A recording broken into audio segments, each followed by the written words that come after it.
Hello everyone, so in this video we are going to solve a question of LeetCode that is interleaving string. This is 97th question on LeetCode and this comes under medium category. Alright, so let's start with the problem statement. Given a string S1, S2 and S3, find whether S3 is formed by an interleaving of S1 and S2.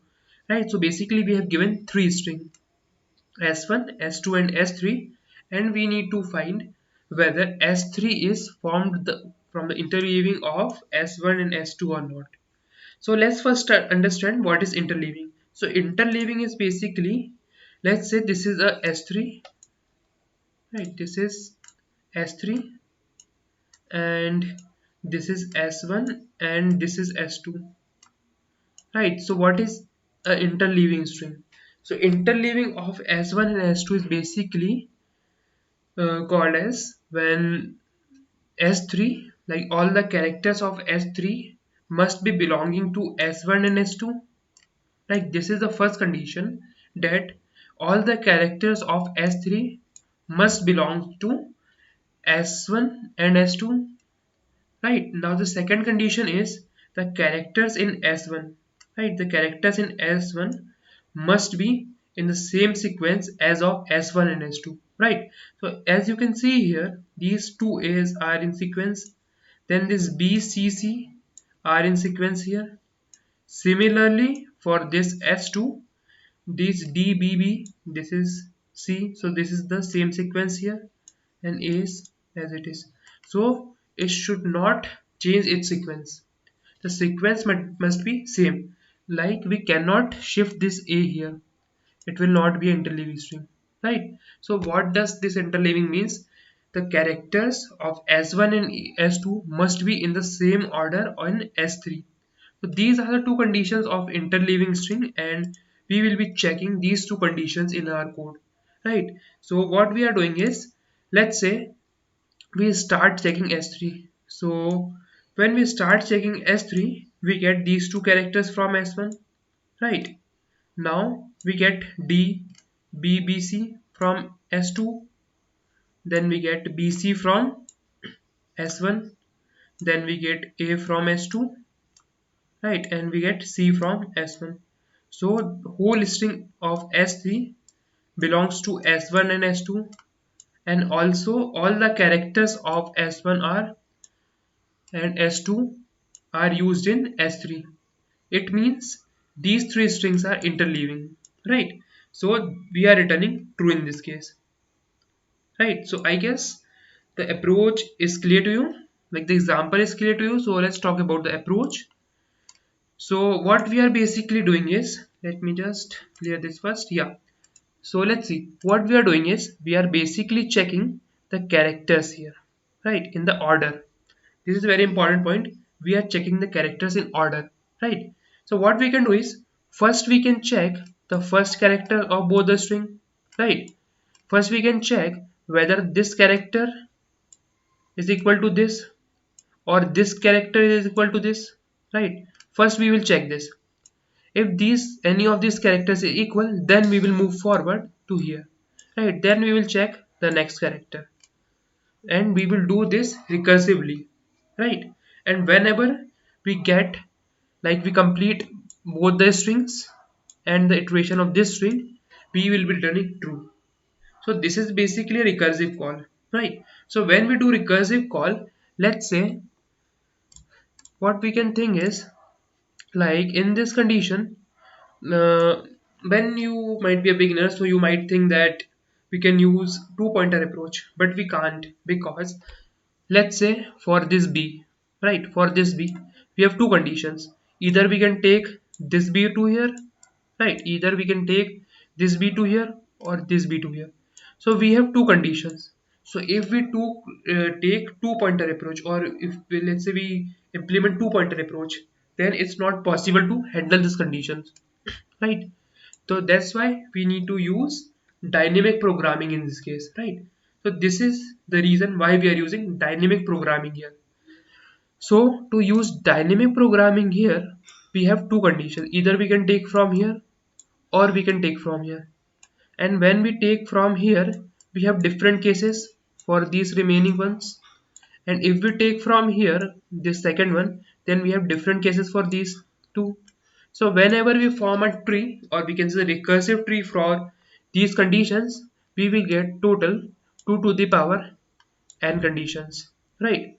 Or we can say 2 to the power n plus m conditions or combinations. So it's quite time taking, right? So what we can do is we can optimize this somehow.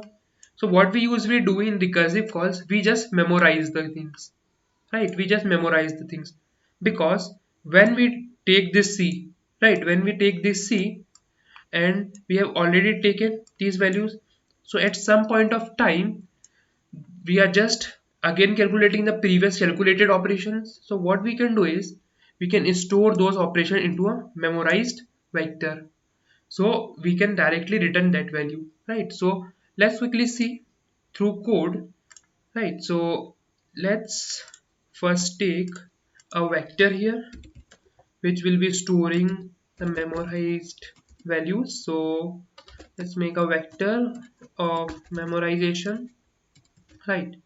And let's store the values. So we can take the size as 1 dot size plus 1, and vector of integers, and let's initialize all the values with -1. So s2 dot size plus 1, and let's initialize all the values with -1, right? And let's call the helper function here. So we will be declaring a helper function here, right? So let's first declare the helper function to see what all operations we are basically performing here, right? So let's first create a helper function here. So bool helper. So let's first call these three strings, so string s1, string s2, and string s3, and also take three integers, or we can say three pointers here, which will be indicating the characters. Let's say we indicate this first character with I, right, this first character with J, and this first character with K. And we will be basically using these variables to iterate through these string. I will be iterating through first string, J will be iterating to second string, and K will be iterating to third string, right? So let's quickly do this.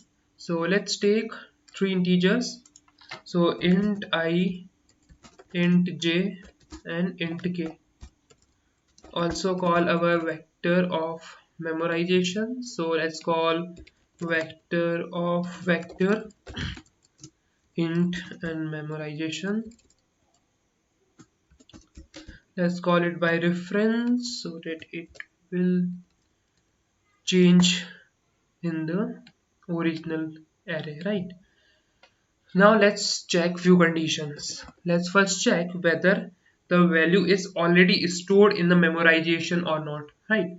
So let's say if we have, let's say if we check memorization of I and j, right, if does not equal to -1, then what we can do is, it means we have already filled this index with some value, so we can directly return from here. So return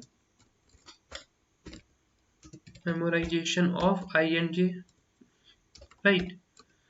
Now let's see for other conditions.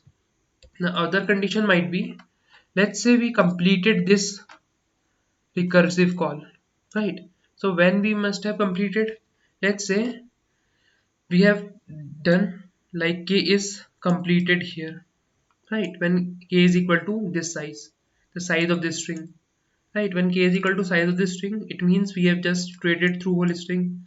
So when we have iterated through whole string, then these string must also be iterated, right? So I must also be equal to s1 dot size, and j must also be equal to s2 dot size. So let's say check the similar condition here.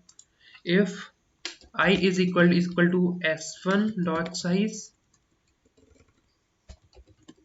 and j is equal to s2 dot size, and k is equal to s3 dot size, right? If we have completed the iteration till all the n values, it means our answer is correct, or it is definitely a interleaving string. So let's return true from here.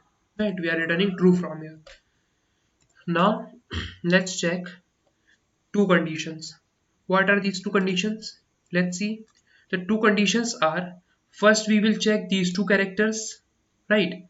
And the another condition is we will check these two characters, right? So what we can do is, let's first take two variables, boolean variables, which will be storing the result of these two, right?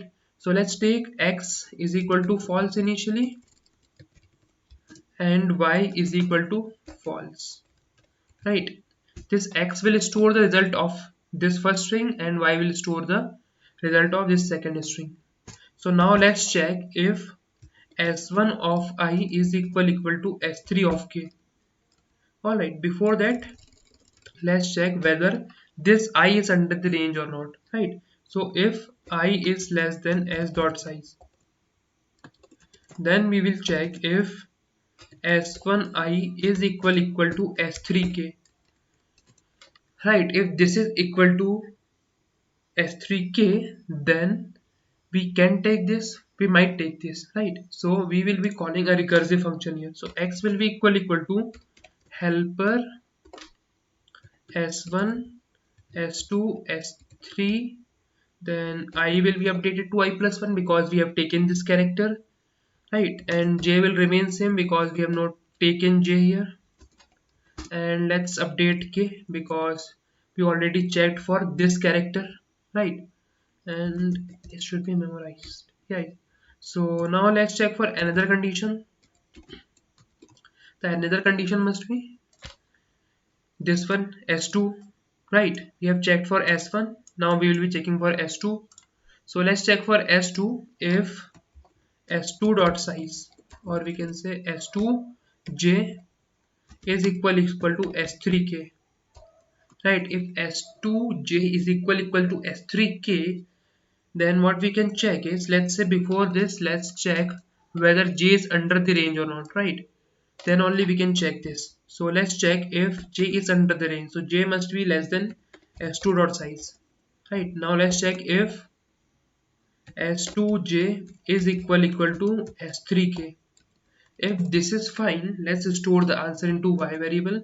So y is equal to helper s1 s2 s3. Now we are not incrementing this I because we are taking the character from s2. So I will remain same and j will be incremented here, right? And k will be incremented because we are basically changing the k character, and memorization will be as it is, right? At the end, just update the our memorization index. So memorization I and j must be equal to x or y, right? Why we are checking x or y? Because we can either take this one or this one. Like if any one is true, then this is true, right? So let's return this from here and let's call this function here. So let's return helper s1 s2 s3. I, j and k are initially 0, right? And this is memorization, right? So let's quickly run this and let's check.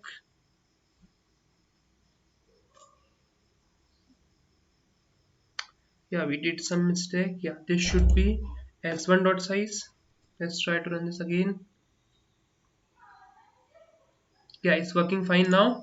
So let's just submit this. Yeah, it's working fine. So let's calculate the time and space complexity. So the time complexity of this solution is big O of n into m. This is basically the size of first string and m is the size of second string. So this is the time complexity, and space complexity of this solution is same, that is big O of n into m, because we are storing these values into a 2D vector, right? So I hope the approach and solution is clear to you. If you still have any doubt in this question, Feel free to comment it down. Please like this video and subscribe to our channel. I will see you in the next video.